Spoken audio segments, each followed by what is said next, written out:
O ministro Gilmar Mendes afirma que existem indícios de organização criminosa na Lava Jato. Destaque de Brasília, repórter Antônio Maldonado. O ministro Gilmar Mendes, do Supremo Tribunal Federal, reagiu à informação de que a força-tarefa da Lava Jato teria buscado provas na Suíça contra ele. Segundo uma reportagem com supostas mensagens roubadas de celulares de membros do Ministério Público, publicada pelo jornal El País nesta terça-feira, os procuradores de Curitiba discutiram usar o caso de Paulo Preto, conhecido como operador de propina do PSDB, para reunir munição contra o ministro. A ideia, segundo apontam os supostos diálogos, era ter argumentos para impedir que Gilmar Mendes julgasse determinados casos ou até mesmo para garantir o impeachment dele. Na avaliação do ministro, tudo indica que havia na força-tarefa da Operação Lava Jato em Curitiba o que definiu como uma organização criminosa para investigar. Gilmar Mendes questiona a influência dos procuradores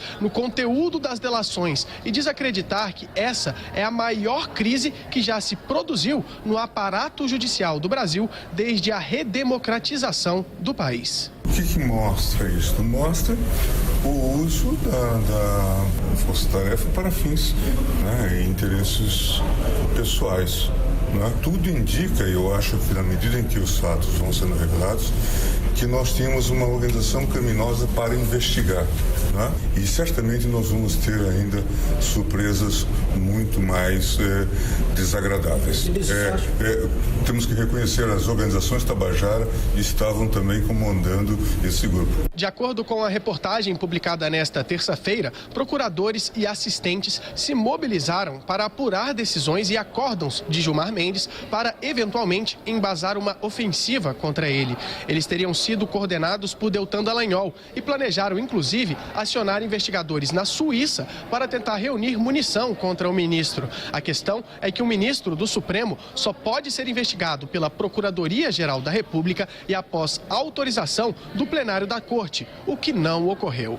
De Brasília, Antônio Maldonado. Olha, o Portal UOL está divulgando hoje que o procurador Deltan Dallagnol, chefe da Lava Jato em Curitiba, teria usado a Rede Sustentabilidade, o partido, como uma espécie de laranja para propor uma ação no Supremo contra o ministro Gilmar Mendes. Segundo revelam mensagens privadas de integrantes da Força Tarefa enviadas por fonte anônima ao site The Intercept Brasil e analisadas em parceria com o UOL. A articulação, que teria envolvido o senador Randolfo Rodrigues, da Rede do Amapá, teria também resultado na apresentação de uma arguição de descumprimento de preceito fundamental no Supremo para impedir que Gilmar Mendes soltasse presos em processo que ele não fosse o juiz da causa. Bruno Garchagen. Essa história vai ter que ser contada em romance com um organograma para a gente não esquecer todos os personagens e tudo aquilo que aconteceu.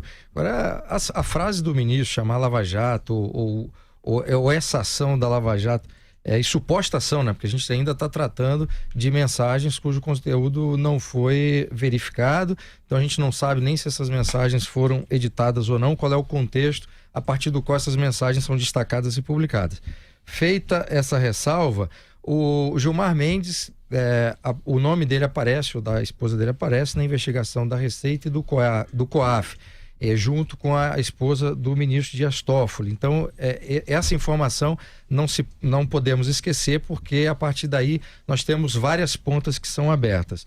Tem duas reportagens publicadas hoje, uma no El País, eu falei aqui mais cedo.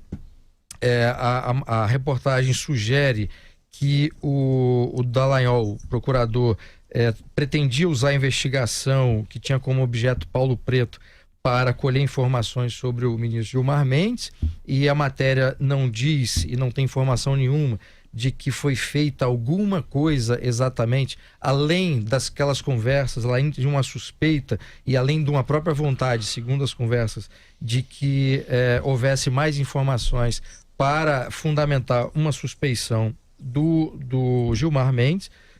Agora, se houvesse algum tipo de medida, além dessa intenção do Dallagnol, seria um caso grave, porque o procurador não pode, o procurador como ele, não poderia investigar um ministro do STF. Essa tarefa, essa responsabilidade cabe à Procuradoria-Geral da República. Uma outra matéria, aí nesse caso então não há provas de que tenha sido feito algo contra a legislação que pudesse caracterizar isso, embora essa suspeita que lança sobre o Deltan Dallagnol é mais uma de uma série dessa novela que já se desenrola.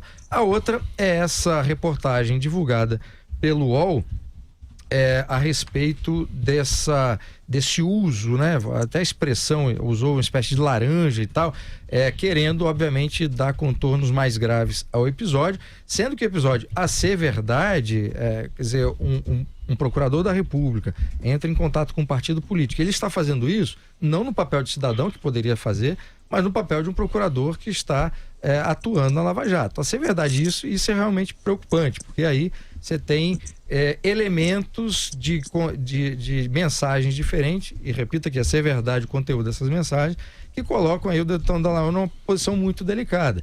Seria até interessante que o procurador, que já nos deu uma entrevista aqui há 2 semanas, se eu não me engano, viesse a público e esclarecesse essa história. Eu perguntei aqui no Jornal da Manhã por que ele pessoalmente não não negava de forma mais contundente aquilo que vinha sendo publicado. O que ele nos disse é que, como não tinha mais guardada o conteúdo dessa mensagem, ele não tinha mais acesso, porque ele tinha pagado, ele não poderia cotejar aquilo que era publicado daquilo que ele efetivamente tinha como informação. De qualquer maneira, é uma situação muito séria, a ser verdade o conteúdo daquilo que tem sido revelado. O Bruno já se alongou, já explicou bastante aí, acho que é importante dar excessos eventuais da Operação Lava Jato. Há uma ala um pouco mais jacobinista, no sentido de que os fins justificam os meios. Isso não pode, apesar do que o combate ao crime é uma organização criminosa, essa sim, da monta de um PT e companhia, não se faz também de forma tão purista, sejamos honestos. Recomendo aos ouvintes e telespectadores a série Blacklist, para ter uma ideia de como há uma região cinzenta para quem está combatendo o crime, né? E essa frase do Gilmar Mendes foi interessante, porque ele falou para fins pessoais. Não pareceram fins pessoais, mesmo tudo sendo verdade. Ali os fins eram punir os criminosos. Então, sobre a fala específica do ministro Gilmar Mendes, eu preciso até ter muito cuidado ao comentar, por causa de processo, esse pessoal é poderoso, né? Então, assim, Gilmar Mendes, a verdade é a seguinte: a organização criminosa está do outro lado. A organização criminosa está com o seu chefe na cadeia, enjaulado, e graças à Operação Lava Jato.